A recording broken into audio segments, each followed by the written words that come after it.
Hello students, welcome back to the YouTube channel of Akbar classes. Akbar classes के YouTube channel में आप सबका स्वागत है। आज के इस लेक्चर में हम डिस्कस करेंगे टाइप्स ऑफ केमिकल रिएक्शन, क्योंकि लास्ट लेक्चर में हमने डिस्कस किया था बैलेंसिंग ऑफ केमिकल रिएक्शन। तो अब हमें आगे क्या पढ़ना है कि कितने तरह के केमिकल रिएक्शंस आपके पास हो सकते हैं। तो ये आपके इस चैप्टर का लास्ट लेक्चर होगा और आपको पता है कि ये कौन सा चैप्टर चल रहा है। The chapter is atomic structure and transformation of matter. तो पहला पार्ट था वो था एटॉमिक स्ट्रक्चर और दूसरा पार्ट है transformation of matter. Transformation of matter that is changes को हमने दो कैटेगरीज में डिवाइड किया था, physical changes and chemical changes. Physical changes वो सारे चेंजेस को कहा गया था जिसमें कोई नया सब्सटेंस का फॉर्मेशन नहीं होता, जिसमें मॉलिक्यूलर कंपोजिशन चेंज नहीं होता। और केमिकल चेंजेस उन सारे चेंजेस को कहा जाता है जिसमें नए सब्सटेंसेस का फॉर्मेशन होता है और जिसमें मॉलिक्यूलर कंपोजिशन बदल जाता है। ये दो तरह के चेंजेस को जब हमने डिस्कस किया तो हमें पाया कि केमिस्ट्री में हम लोग ज़्यादा इंटरेस्ट किस में रखते हैं, केमिकल चेंज की तरफ, क्योंकि मॉलिक्यूलर कंपोजिशन में चेंजेस आते हैं। तो केमिकल चेंजेस को जब हमने डिफाइन किया, फिर हमने देखा कि केमिकल चेंजेस को रिप्रेजेंट किया जाता है जिससे आप केमिकल इक्वेशन कहते हैं। केमिकल इक्वेशन बैलेंस्ड हो सकता है जब उसमें दोनों तरफ नंबर ऑफ एटम्स बराबर हो जाए। अगर दोनों तरफ नंबर ऑफ एटम्स बराबर ना हो तो उसको कहा जाता है अनबैलेंस केमिकल इक्वेशन। और अनबैलेंस केमिकल इक्वेशन को बैलेंस करना पड़ता है, क्यों? To follow the law of conservation of mass. यहाँ तक बातें हो गई थी and we have balance some of the good examples of chemical equations. कुछ केमिकल इक्वेशंस को हमने बैलेंस किया।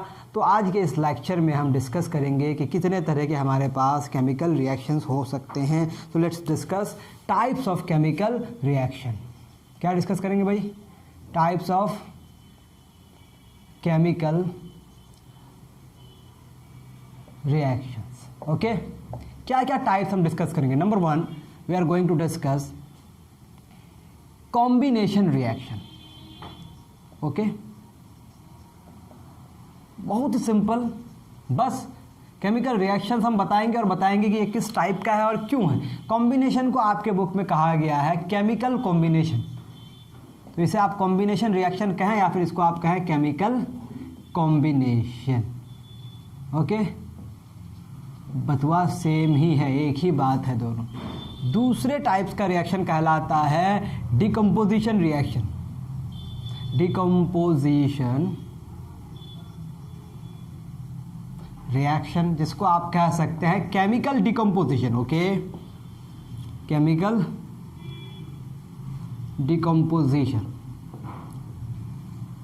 And the third very type of reaction is displacement reaction. Displacement reaction. Okay, number 4 हम पढ़ेंगे डबल डिस्प्लेसमेंट। नाम तो बड़े खतरनाक हैं। Double displacement reaction. And the last one is redox reaction. चलिए देखते हैं कहाँ तक हम लोग पढ़ पाते हैं। आई होप कि हम सारे टाइप्स ऑफ रिएक्शन पढ़ पाए। एक बार आप सारे टाइप्स को एक साथ लिख लें कि combination reaction, decomposition reaction, displacement reaction, double displacement reaction and redox reaction.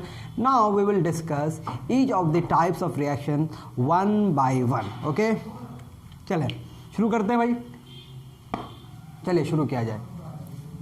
देखिए, कॉम्बिनेशन रिएक्शन, नाम से पता चल रहा है कि कंबाइन करेगा। इस तरह के रिएक्शन में होगा क्या? आपके पास कम से कम 2 रिएक्टेंट होंगे। You must have at least 2 reactant. तो क्या होगा आपके पास in this type of reaction? In this type of reaction क्या होगा आपके पास? 2 और मोर देन 2 रिएक्टेंट्स, 2 या 2 से ज़्यादा रिएक्टेंट्स, एटलीस्ट 2 होंगे या फिर 2 से ज़्यादा होंगे। In this type of reaction 2 और more than 2 reactants okay combine to form a single product. अगर आपके किसी केमिकल रिएक्शन में 2 या 2 से ज़्यादा रिएक्टेंट केमिकली कंबाइन करता हो और एक सिंगल प्रोडक्ट बनाता हो, इस तरह के रिएक्शन को आप क्या नाम देंगे? केमिकल कॉम्बिनेशन बोलेंगे या फिर क्या बोलेंगे? Combination reaction. इसमें हो क्या सकता है? आपके पास एक एलिमेंट हो सकता है और ये किसी दूसरे एलिमेंट के साथ कंबाइन कर सकता है और आपको रिजल्टेंट एक प्रोडक्ट मिलेगा। ये प्रोडक्ट ऑब्वियसली एलिमेंट एलिमेंट के कॉम्बिनेशन से जो प्रोडक्ट बनेगा that is going to be a compound. ठीक है। दूसरा क्या हो सकता है कि आपके पास एक एलिमेंट हो सकता है और दूसरा आपके पास कंपाउंड हो सकता है। एलिमेंट किसी कंपाउंड के साथ ऐड करके फिर आपको प्रोडक्ट बनाएगा और ये प्रोडक्ट भी एक कंपाउंड ही होगा। तीसरा क्या हो सकता है कि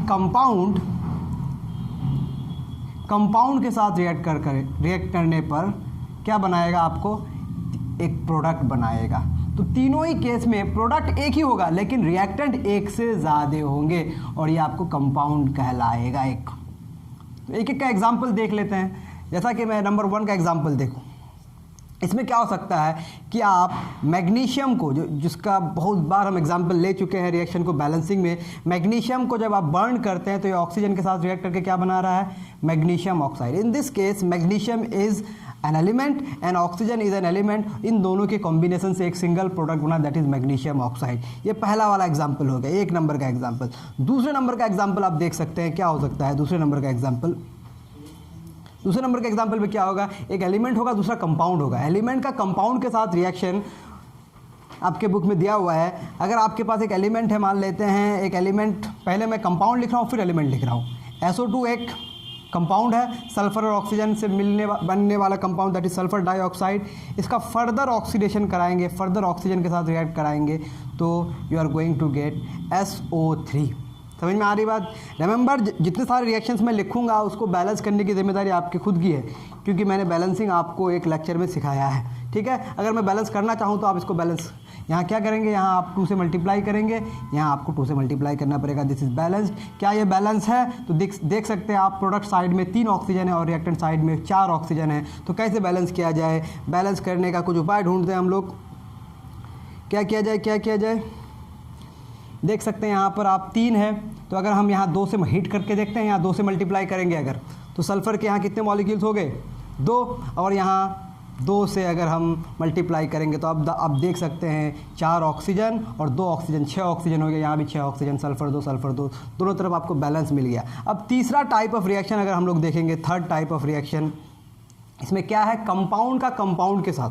थर्ड टाइप में कंपाउंड का कंपाउंड के साथ हम क्या करेंगे, कैल्शियम ऑक्साइड को, दैट इज़ चूने को पानी में डालेंगे, दैट इज़ क्विक लाइम को जब वाटर में डिज़ोल्व करेंगे तो आपको बनता है lime water, that is CaOH whole twice.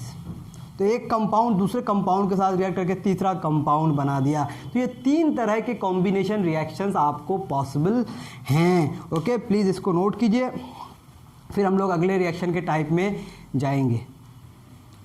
चलिए, आपने लिख लिया होगा ये तीनों तरह के रिएक्शंस, जिसमें एलिमेंट से कंबाइन करता है, एलिमेंट कंपाउंड से कंबाइन करता है, कंपाउंड से कंबाइन करता है, और हर केस में आपको एक सिंगल प्रोडक्ट मिलता है। तो जब आपको 2 या 2 से ज़्यादा रिएक्टेंट केमिकली कंबाइन करके एक सिंगल प्रोडक्ट बना रहा हो, इस तरह के रिएक्शन को आप कॉम्बिनेशन रिएक्शन बोलेंगे, या फिर आपके बुक के अकॉर्डिंग केमिकल कॉम्बिनेशन बोलेंगे। अब दूसरा टाइप हमारे पास क्या है, दूसरा टाइप है हमारा डिकम्पोजिशन रिएक्शन। चलिए देखते हैं डिकम्पोजिशन रिएक्शन। डिकम्पोजिशन रिएक्शन को आपके बुक में क्या कहा गया है, केमिकल डिकम्पोजिशन। ओके, दूसरा नाम है डिकम्पोजिशन। डिकम्पोजिशन रिएक्शन डिकम्पोज होगा। इसमें आपके पास क्या होगा, in this type of reaction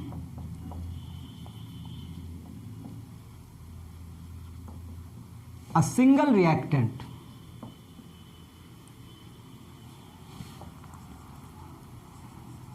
single reactant वहां पर क्या था, कॉम्बिनेशन में 2 या 2 से ज्यादा रिएक्टेंट, यहां पर सिंगल रिएक्टेंट होगा। सिंगल रिएक्टेंट ब्रेक्स इनटू 2 और मोर देन 2 प्रोडक्ट्स। एक 2 या 2 से ज़्यादा प्रोडक्ट बनाएगा एक सिंगल रिएक्टेंट। अब इसमें किस किस तरह के रिएक्शंस हो सकते हैं।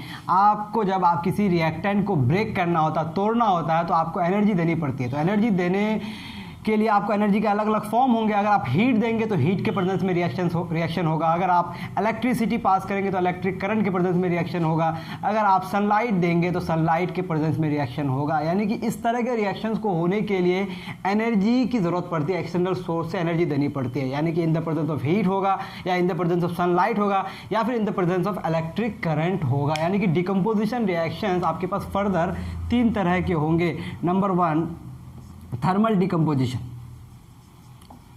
थर्मल डिकम्पोजिशन में क्या होगा आपका कि आप इसमें हीट देंगे। फॉर एग्जांपल आपके पास कैल्शियम कार्बोनेट है। कैल्शियम कार्बोनेट को अगर आप हीट करेंगे, स्ट्रांगली हीट करेंगे, तो it will decompose into calcium oxide plus carbon dioxide. तो ये कहलाया थर्मल डिकम्पोजिशन। ऐसा डिकम्पोजिशन रिएक्शन जो हीट के प्रेजेंस में हो उसको कहा जाता है थर्मल डिकम्पोजिशन रिएक्शन। आपके बुक में भी एक एग्जांपल दिया गया है लेड नाइट्रेट का, PbNO3 होल ट्वाइस। इसको अगर आप हीट करेंगे, देखें हीट के लिए एक और सिंबल दिया जाता है जिसको आप डेल्टा पढ़ते हैं, तो आप डेल्टा दें या फिर हीट सिंपली लिखें। तो जब इसको हीट करेंगे it will decompose into PbO plus NO2 plus O2। ठीक है जी, PbNO3 को हीट करेंगे, PbO NO2 प्लस O2 में डिकम्पोज होगा। ये NO2 गैस ब्राउन फ्यूम के तरह डिकम्पोज होगा। यही आइडेंटिफिकेशन है, इस रिएक्शन को पहचानने का यही तरीका है कि अगर आपको ब्राउन फ्यूम दिखने लगे मतलब NO2 गैस बनने लगा है, मतलब डिकम्पोजिशन रिएक्शन होना शुरू हो गया है। और ये दोनों डिकम्पोजिशन रिएक्शन हीट के प्रेजेंस में हो रहा है, इसीलिए इसका नाम कहलाएगा थर्मल डिकम्पोजिशन। दूसरा हमारे पास टाइप है, दूसरा टाइप अगर आप बोलेंगे, इसको बोलेंगे आप फोटोकेमिकल डिकम्पोजिशन। क्या बोलेंगे? पहले इलेक्ट्रिकल हम लोग पढ़ लेते हैं। Electrical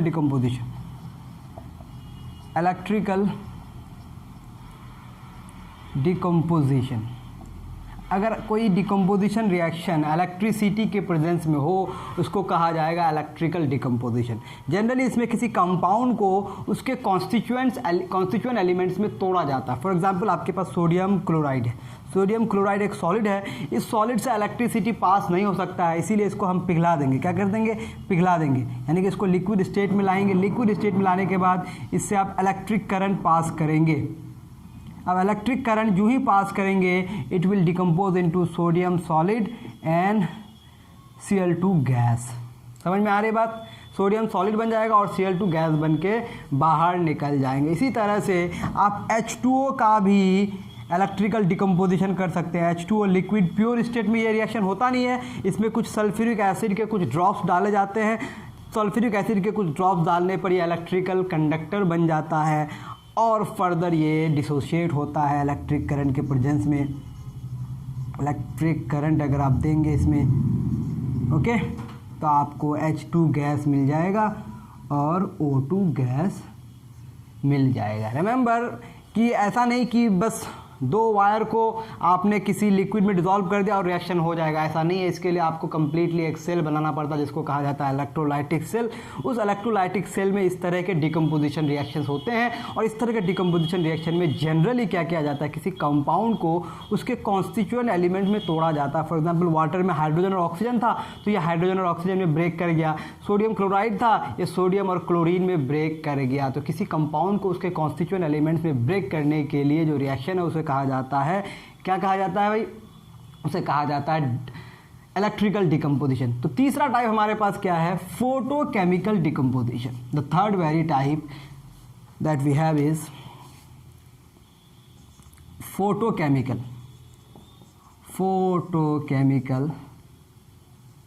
decomposition. इसको सिंपली फोटोलाइसिस भी कहा जा सकता है। फोटोलाइसिस भी कहा जा सकता है। फोटोकेमिकल डिकम्पोजिशन किसके प्रेजेंस में होगा? सनलाइट के प्रेजेंस में होगा। This will happen in the presence of sunlight.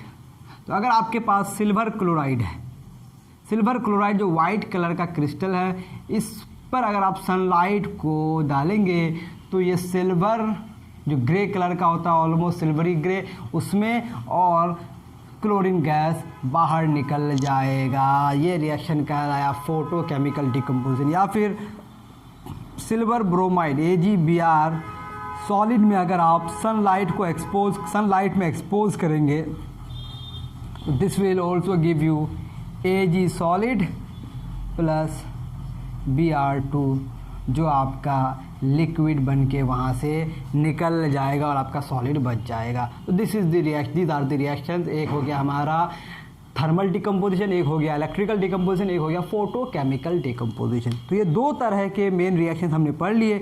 अब तीसरा रिएक्शन जो है वो है डिस्प्लेसमेंट रिएक्शन। तो लेट्स डिस्कस कि ये डिस्प्लेसमेंट रिएक्शन क्या है। नाम से पता चल रहा है कि कोई किसी को डिस्प्लेस करेगा। अब यहाँ सवाल है कौन किसको डिस्प्लेस करेगा, तो हम उसका जवाब अभी अभी देंगे आपको, डोंट वरी। पहले टॉपिक लिखते हैं। तीसरा type displacement reaction. Displacement reaction.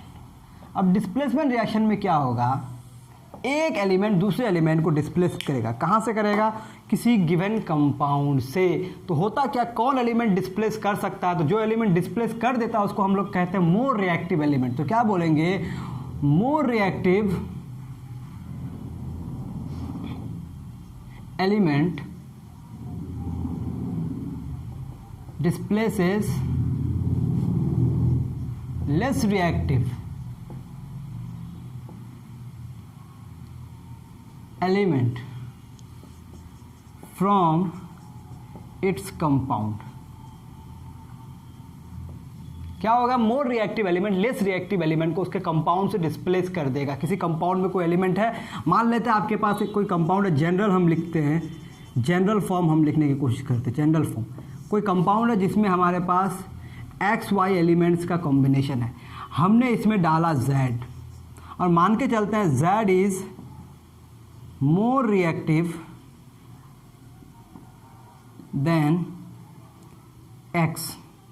Z की रिएक्टिविटी X की रिएक्टिविटी से ज़्यादा है। तो जब इनका रिएक्शन हम कराएंगे, रिएक्शन के लिए जो भी कंडीशंस हो, इसको लिक्विड बनाएंगे, इसको गर्म करेंगे, what ever the condition is required, अगर रिएक्शन हो पाए तो इस रिएक्शन में क्या करेगा, Z इस X को डिस्प्लेस करेगा, इस X को डिस्प्लेस करेगा और X की जगह पे Z आ जाएगा। तो आपको ZY कंपाउंड बनेगा और X बाहर चले जाएगा।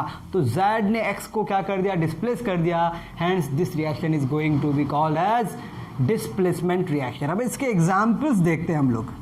एग्जाम्पल में आपने क्लास 7 के बुक में NCERT में एक रिएक्शन बार बार पढ़ा होगा। वो रिएक्शन क्या है कि आपने एक सॉल्यूशन बनाया कॉपर सल्फेट का।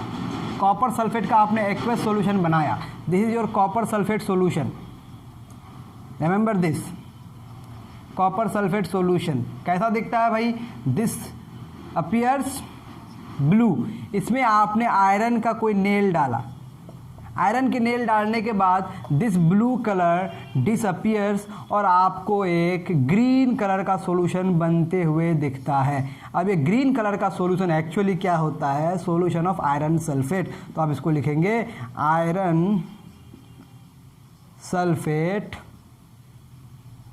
सॉल्यूशन, यानी कि आयरन सल्फेट का सॉल्यूशन बन गया, दैट इज FeSO4। ये एक्वस बन गया, मतलब वो पानी में डिजोल्व है। AQ stands for aqueous. AQ के माने क्या है, एक्वस सॉल्यूशन। एक्वस सॉल्यूशन किसे कहते हैं, जिसमें ऐसा solution in which water is solvent. ऐसा सॉल्यूशन जिसमें वाटर सॉल्वेंट उसको कहा जाता है एक्वस सॉल्यूशन। यानी कि कॉपर सल्फेट पानी में डिसॉल्व है, यहाँ पर आयरन सल्फेट पानी में डिसॉल्व है। तो आयरन सल्फेट जब पानी में डिसॉल्व होगा दैट विल अपीयर ग्रीन, जब कॉपर सल्फेट पानी में डिसॉल्व होगा दैट विल अपीयर ब्लू। लेकिन जब कॉपर सल्फेट के सॉल्यूशन में आपने आयरन को डिसॉल्व किया तो आयरन सल्फेट का सॉल्यूशन बन गया और कॉपर क्या हो गया, कॉपर डिस्प्लेस हो गया। कॉपर एक्चुअली आयरन के सरफेस पे आके चिपक जाता है एज अ सॉलिड। तो this was famous example of displacement reaction. तो इस रिएक्शन से पता क्या चला कि कॉपर को आयरन ने डिस्प्लेस कर दिया, तो आप बोलेंगे कि reactivity of iron is more than the reactivity of copper. Reactivity of iron is greater than the reactivity of copper. ये इसका कंक्लूजन है। अगर आप सेम रिएक्शन को ऐसा करें, मान लेते हैं आपने क्या किया, आपने लिया आयरन सल्फेट का सॉल्यूशन, आयरन सल्फेट का एक्वस सॉल्यूशन आपने लिया, इसमें आपने कॉपर को डिसॉल्व किया, क्या कोई रिएक्शन होगा, क्या कोई कलर चेंज होगा? तो हम बोलेंगे no reaction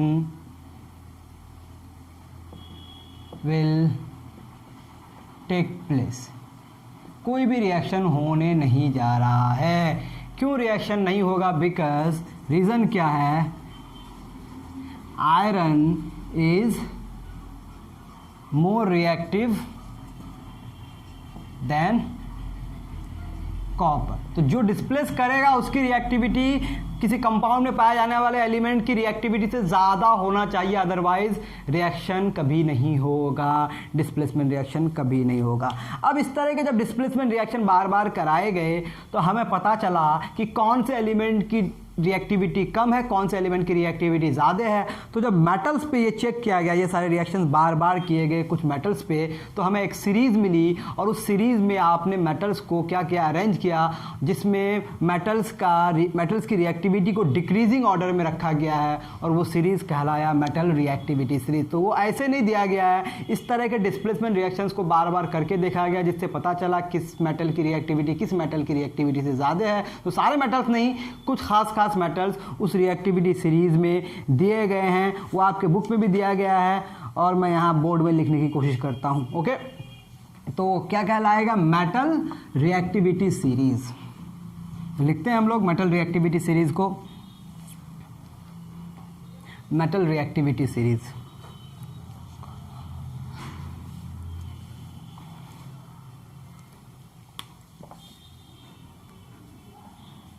metal reactivity series. Okay, metal reactivity series में आपने किसको अरेंज करना है, मेटल्स को अरेंज करना है। सबसे टॉप में पोटेशियम है, that is K, then we have sodium, then we have calcium, then we have magnesium, then we have aluminium. फिर हमारे पास क्या है, जिंक है, निकल है, टिन है, लेड है, निकल है, टिन है, लेड है। तब इसके बाद हमारे पास आता है हाइड्रोजन। तो ये हाइड्रोजन स्टैंडर्ड है, हाइड्रोजन एक नॉन मेटल है जो मेटल रिएक्टिविटी सीरीज में आता है। इसके नीचे कुछ मेटल्स हैं जो आपके पास कॉपर है, मर्क्यूरी है, सिल्वर है, गोल्ड है। तो सबसे ऊपर जो है ये कहलाएगा most reactive, most reactive. Okay, और हाइड्रोजन से ऊपर जो एलिमेंट्स हैं ये सारे हाईली रिएक्टिव मेटल्स हैं, और हाइड्रोजन से नीचे जो हैं वो नॉन रिएक्टिव मेटल्स है, ऑलमोस्ट वो इनर्ट होते हैं। और जैसे जैसे नीचे जाएंगे आप, क्या हो रहा है, रिएक्टिविटी डिक्रीज कर रहा है, रिएक्टिविटी डिक्रीज। समझ में आ रही है बात? और आपको जो नीचे वाला सबसे एलिमेंट है ये कहलाएगा least reactive element, least reactive metal. Okay, तो ये मोस्ट रिएक्टिव टॉप में और लीस्ट रिएक्टिव बॉटम में। इस तरह से जो आपका सीरीज मिला, this series is called metal reactivity series, this is your metal reactivity series. अब इसके आधार पे आप कोई भी डिस्प्लेसमेंट रिएक्शन कर सकते हैं। मैं इसके आधार पे कुछ डिस्प्लेसमेंट रिएक्शन लिखने की कोशिश करता हूँ। फॉर एग्जांपल मैंने HCl लिया, HCl एक्वस लिया, हाइड्रोक्लोरिक एसिड, मैंने इस पर जिंक डाला। जो ही मैं इस पर जिंक डालूंगा तो आपका ZnCl2 बनेगा प्लस H2 गैस बनेगा। ओके, अगर मुझे डालना है कॉपर को HCl में, तो कॉपर देख पा रहे होंगे आप हाइड्रोजन से नीचे है, तो वो हाइड्रोजन को डिस्प्लेस नहीं कर पाएगा, मतलब रिएक्शन नहीं होगा। फिर यहीं पर मैं अगर अल्युमिनियम ले लूँ, अल्युमिनियम को HCl में डालूँ तो रिएक्शन हो जाएगा AlCl3 प्लस H2 गैस। समझ आ रही बात? तो इस सीरीज़ के आधार पे you can do several reactions, आप प्रैक्टिस कर सकते हैं। अपने से कुछ कंपाउंड लिखें और उसमें दूसरा कोई एलिमेंट डाल के देखें, फिर देखें रिएक्शन हो रहा है कि नहीं, on the basis of this reactivity series. Okay, अब इसके बाद जो दो तरह के रिएक्शन है, एक का नाम है डबल डिस्प्लेसमेंट रिएक्शन और एक का नाम है क्या, रेडॉक्स रिएक्शन। उसके भी छोटे छोटे, रेडॉक्स आपके सिलेबस का पार्ट ही नहीं है पहली बात। रेडॉक्स रिएक्शन आपके बुक में दिया हुआ है ही नहीं, तो हम लोग रेडॉक्स पढ़ेंगे नहीं, सिर्फ हम लोग क्या पढ़ेंगे, डबल डिकम्पोजिशन रिएक्शन पढ़ेंगे। फिर हम इस चैप्टर को फिनिश करेंगे और आज के बाद जो लेक्चर्स होंगे वो क्वेश्चन आंसर्स पे होंगे। आई थिंक यहाँ तक आप बात समझ पा रहे हैं। कम से कम एक एग्जाम्पल आपको हर टाइप में आना चाहिए, हर तरह के रिएक्शन में कम से कम एक एग्जाम्पल अगर आप याद रखेंगे तो आपको कमांड होगा, क्योंकि यही सारी बातें आप क्लास 8 में पढ़ने वाले हैं, फिर से क्लास 9 में पढ़ेंगे, क्लास 10 में पढ़ेंगे, तो हमेशा आप बार बार पढ़ने वाले हैं, तो आप ज़्यादा से ज़्यादा एग्जाम्पल जानेंगे। अभी एक एग्जाम्पल्स कम से कम याद रखेंगे। तो लास्ट टाइप हम आज डिस्कस कर लेते हैं, that is double displacement. Double displacement reaction. Double displacement reaction में होना क्या है, फॉर एग्जांपल आपके पास एक कंपाउंड है XY और दूसरा कंपाउंड है MN, कोई जनरल है मान लेते हैं, कोई जनरल एग्जांपल ले रहा हूँ, ये कोई खास एग्जांपल नहीं, जनरल है, मान लेते हैं ये कोई कंपाउंड है नहीं, मान लेते कोई कंपाउंड है, ओके। अब MN के साथ कंबाइंड है और XY के साथ कंबाइंड है, ओके।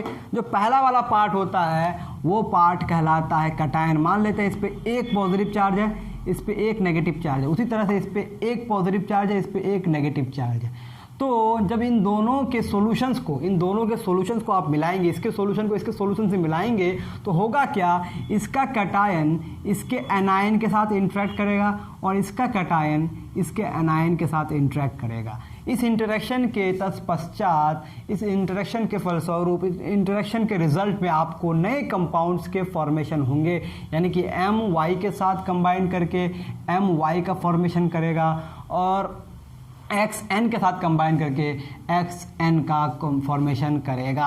अगर इन दोनों में से कोई एक भी स्टेबल कंपाउंड बन गया तो रिएक्शन रिवर्स नहीं हो सकता है। अगर दोनों ही स्टेबल नहीं है तो सिर्फ नए इंटरेक्शन से कंपाउंड तो बनेंगे बट रिएक्शन को आप रिवर्स कर सकते हैं। इन दोनों में से कोई एक स्टेबल बन गया अगर, तो फिर रिएक्शन को रिवर्स नहीं किया जा सकता है। अब इसके एग्जाम्पल्स देखते हैं। हुआ क्या इस रिएक्शन में, आयंस का एक्सचेंज हुआ, इसका कटायन इसके एनायन के साथ, इसका कटायन इसके एनायन के साथ। तो in this type of reaction क्या होगा, in this type of reaction there is an exchange between ions. ठीक है, आयंस के बीच में क्या होगा, एक्सचेंज होगा। In this type of reaction there is an exchange between ions of two compounds. दो कंपाउंड्स के आयंस के बीच में एक्सचेंज होगा, इसको आप बोलेंगे double displacement reaction. Double displacement, okay. For example मैं एक रिएक्शन लिख रहा हूँ NaOH, ओके। ये सोडियम हाइड्रोक्साइड है, इसका रिएक्शन मुझे कराना है HCl के साथ। रिमेंबर, इस तरह के रिएक्शंस को होने के लिए दोनों का सॉल्यूशन तैयार करना पड़ता है, अदरवाइज रिएक्शन नहीं होगा। तो ये NaOH क्या देगा आपको, Na प्लस देगा, OH माइनस देगा, ओके। और HCl क्या देगा, H प्लस देगा, Cl माइनस देगा, ओके। अब इस रिएक्शन के बाद आपका Na क्या करेगा, Na प्लस Cl माइनस के साथ इंटरेक्ट करेगा, H प्लस के साथ इंटरेक्ट करेगा, OH माइनस के साथ इंटरेक्ट करेगा। तो H प्लस और OH माइनस के इंटरेक्शन से क्या बन जाएगा, H2O बन जाएगा विच इज़ हाईली स्टेबल, और आपका NaCl बन जाएगा जो भी एक स्टेबल कंपाउंड है। तो ये एक डबल डिस्प्लेसमेंट रिएक्शन का एग्जाम्पल हो गया। इसके अलावा और भी एग्जाम्पल्स हम दे सकते हैं, एक एक करके मैं एग्जाम्पल्स लिख रहा हूँ। ये एक एग्जाम्पल हो गया। इस एग्जाम्पल में दरअसल हो क्या रहा है, एक बेस एक एसिड के साथ रिएक्ट कर रहा है। तो बेस और एसिड के रिएक्शन को, एसिड और बेस के रिएक्शन को आपने क्या पढ़ा है, न्यूट्रलाइजेशन रिएक्शन। तो this is an example of neutralisation reaction which is a double displacement reaction, remember this, okay. इसके बाद आपके बुक का जो एग्जाम्पल है उसको हम लोग लिखते हैं, क्या है, KNO3। इसका रिएक्शन किसके साथ है, FeSO4 के साथ है। तो जब इस रिएक्शन को आप देखेंगे, सबसे पहले आपको पता होना पड़ेगा इन दोनों इंडिविजुअल कंपाउंड्स में आयंस क्या क्या प्रेजेंट है। तो पहले वाले कंपाउंड में जो आयन है वो है K प्लस और NO3 माइनस। दूसरे वाले कंपाउंड में है Fe प्लस 2 प्लस और SO4 2 माइनस, ओके। तो क्या होगा, इसका कैटायन इसके एनायन के साथ इंटरेक्ट करेगा, इसका कैटायन इसके एनायन के साथ इंटरेक्ट करेगा। नए इंटरेक्शन के बाद आपको क्या कंपाउंड्स मिलेंगे, के की वैलेंसी 1 है, सल्फेट की वैलेंसी 2 है, तो के को 2 होना पड़ेगा और सल्फेट तो उतना ही रहेगा, तो पोटाशियम सल्फेट बन गया। और दूसरा क्या बन जाएगा, FeNO3, क्योंकि Fe की वैलेंसी 2 है तो NO3 को 2 बनना पड़ेगा। तो this is another example of double displacement reaction. अब इस डबल डिस्प्लेसमेंट रिएक्शन में होता क्या है कि ये आयरन नाइट्रेट जो है ये सॉलिडिफाई हो जाता है। क्या हो जाता है, सॉलिडिफाई, मतलब ये कंटेनर के नीचे जाके बैठ जाएगा, और कंटेनर के नीचे में जो बैठ जाता है वो कहलाता है प्रिसिपिटेट, यानी कि ये एक इनसॉल्युबल सॉलिड है और ये इतना हैवी है कि ये कंटेनर के नीचे जाके बैठ जाता है। तो इस रिएक्शन में क्या बना, प्रिसिपिटेट बना। ऐसा रिएक्शन जिसमें प्रिसिपिटेट बन रहा हो उसको आप नाम देंगे प्रिसिपिटेशन रिएक्शन। बस एक नाम है, डरने की कोई ज़रूरत नहीं है। तो प्रिसिपिटेशन रिएक्शन में प्रिसिपिटेट बनेगा विच इज़ हाईली स्टेबल, तो ये रिएक्शन कभी भी रिवर्स नहीं हो सकता है। तो डबल डिस्प्लेसमेंट रिएक्शन में बेसिकली क्या होगा, आयंस का एक्सचेंज होगा, दो कंपाउंड्स के बीच में नए कंपाउंड्स बनेंगे जो ज़्यादा स्टेबल कंपाउंड्स होंगे, इसीलिए ये जनरली रिवर्स नहीं हो पाते हैं। इसके अलावा एक और प्रिसिपिटेशन रिएक्शन का एग्जाम्पल आपके बुक में दिया गया है, वो भी हम लोग देख लेते हैं। वो क्या है, वो है आपका NaCl का सोडियम क्लोराइड का रिएक्शन AgNO3 के साथ। सबसे पहले आयंस देखेंगे, NaCl में Na प्लस है, Cl माइनस है, और AgNO3 में क्या है, Ag प्लस है, NO3 माइनस है। ये हम पहले पढ़ाए हैं, वैलेंसी जब आपको पढ़ाए हैं आयंस के बारे में पढ़ाएं। तो Na प्लस किसके साथ, NO3 के माइनस के साथ, और Ag प्लस किसके साथ, Cl माइनस के साथ। तो AgCl जो बनेगा, ये AgCl ये कहलाएगा प्रिसिपिटेट। ओके, नीचे की तरफ एरो है मतलब ये प्रिसिपिटेट है, और आपका ये दूसरा कंपाउंड क्या बनेगा, NaNO3। ये डबल डिस्प्लेसमेंट रिएक्शन जिसमें प्रिसिपिटेट बना, तो ये भी एक एग्जांपल हो गया प्रिसिपिटेशन रिएक्शन का। तो डबल डिस्प्लेसमेंट रिएक्शन में ज़्यादातर रिएक्शन प्रिसिपिटेशन रिएक्शन भी हो सकते हैं, और कुछ रिएक्शन न्यूट्रलाइजेशन भी हो सकते हैं जब एसिड और बेस रिएक्ट करें। तो this is all about types of reaction. Okay, अब चैप्टर हो गया ख़त्म। इसके बाद कुछ एग्जाम्पल्स हैं, इन एग्जाम्पल्स को आप लोग बनाना शुरू कीजिए, और फिर एक्सरसाइज के क्वेश्चंस को हम डिस्कस करेंगे 1 बाय 1। और आपको अगर अब तक कुछ डाउट्स हैं तो कमेंट सेक्शन में ज़रूर लिखें। चैनल को सब्सक्राइब कर दें, नए हैं तो लाइक के बटन को दबा दें, अपने दोस्तों को साथ शेयर करें और सपोर्ट करते रहें अकबर क्लासेस को। Thank you very much for joining us.